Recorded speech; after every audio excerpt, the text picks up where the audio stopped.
Domax. Ние решаваме вашия проблем от самото начало. Значи, здравейте! Често ни питате за какво се използва даден продукт или кой продукт е най-подходящ за конкретна конструкция. Затова започваме поредица от видеа за продуктите на Domax, в които ще ви покажем най-простите и най-популярни продукти, с които вече сте добре запознати, но също така и такива, които все още не познавате.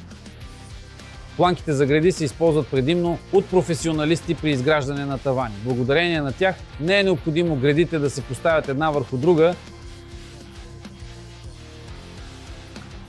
а дебелината на тавана се намалява с височината на гредата.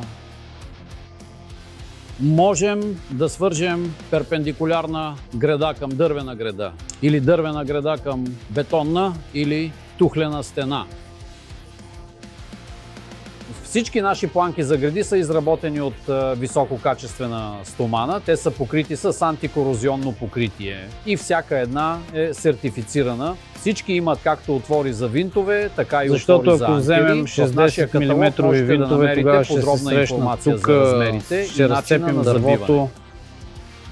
Също така можете да намерите точния номер на сертификата.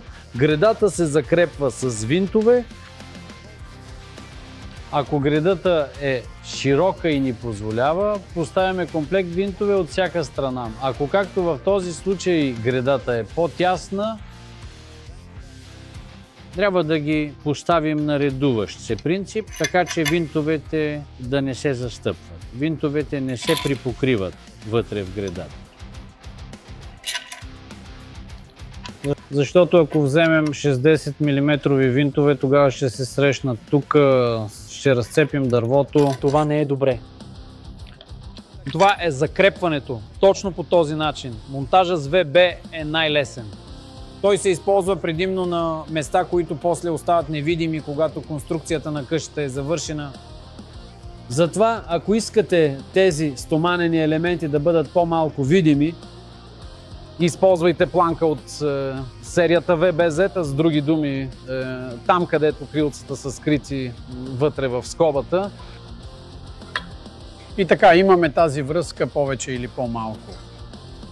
Докато сме на тема планки за греди, основната характеристика на планката за греда е, че можем да я поставим върху колона, където планката от серията VB със същия размер не би паснала, а е необходимо да се направи връзка само между гредата и колоната. Затова тя е VBZ, затворена скоба. Прикрепваме я към колона, която може да бъде бетонна или дървена.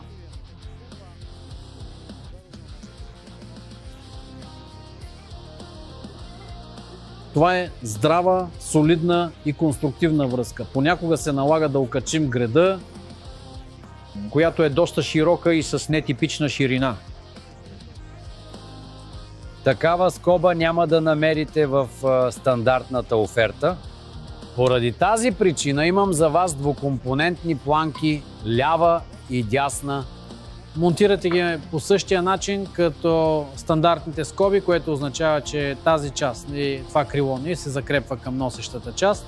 Тук поставяте гредата върху тази седалка, окачвате я и получавате връзка, идентична на стандартната. Последната е от серията VEL, планка за по-леки конструкции, изработена от тънък лист метал, полезна там, където конструктивните натоварвания не са много големи. Може да се използва както на строителни обекти, така и в домашни конструкции. Това беше всичко. С удоволствие ви каня скоро на следващото видео, а междувременно ви насърчавам да разгледате нашия асортимент на www.domax.com.bg. Ще се видим там.